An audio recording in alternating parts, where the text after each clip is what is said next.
قبیله گرایی یعنی که انسانی که یعنی ملتچگی میکنه، قبیله‌چگی میکنه، اینها در شریعت حرام هستند برادران عزیز. خداوند عامه مؤمن و مسلمان در قرآن برادر خونده است. انما المؤمنون اخوه، تمام مؤمن و مسلمان به همدیگر برادر است. پیغمبر بزرگوار گفتند که المسلم و اخو المسلم، گفتند مسلمان برادر مسلمان است. ما را خداوند در قرآن دستور داده است، امر کرده است که واعتصموا بحبل الله جمیعا ولا تفرقوا. شما جمع شما ای مسلمان ها در دین خدا، در قرآن خدا چنگ بزنه، یک جایه باشه، تفریقه و پریشان نشوید. متاسفانه امروز کافر ما را جدا کرده است، چه از قبیله چگی باشه، چه اینکه از این عقیده ها و رویه های زیاده که امروز در دنیا برآمدن.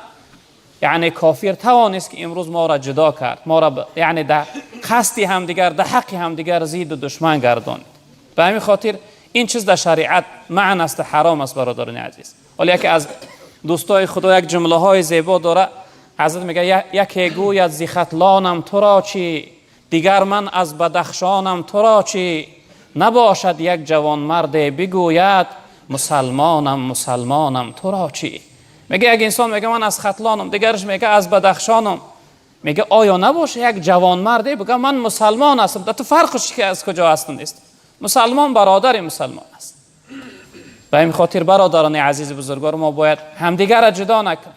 همه ما برادر هستیم، همه ما الحمدلله که مسلمان هستیم. در کنار جناب پیغمبر صلی الله علیه و سلم حضرت بلال حبش بود، سیاه بود، حضرت سلمان فارس بود، ابوبکر قریشی بود، دیگرش یعنی انصاری بود، همه چنگ زده بودن، همه یک جای اکا و دادر شده بودن، یک ایمان داشتن، یک اسلام داشتن. و همین خاطر ما هم باشیم برادران عزیز بزرگوار، حرکت کنیم، هم دیگر را جدا نکنیم. یعنی جدا کردن، قبیله گرایی، این در شریعت اسلام برادران عزیز بزرگوار درست نیست. این حرام است و نادرست است.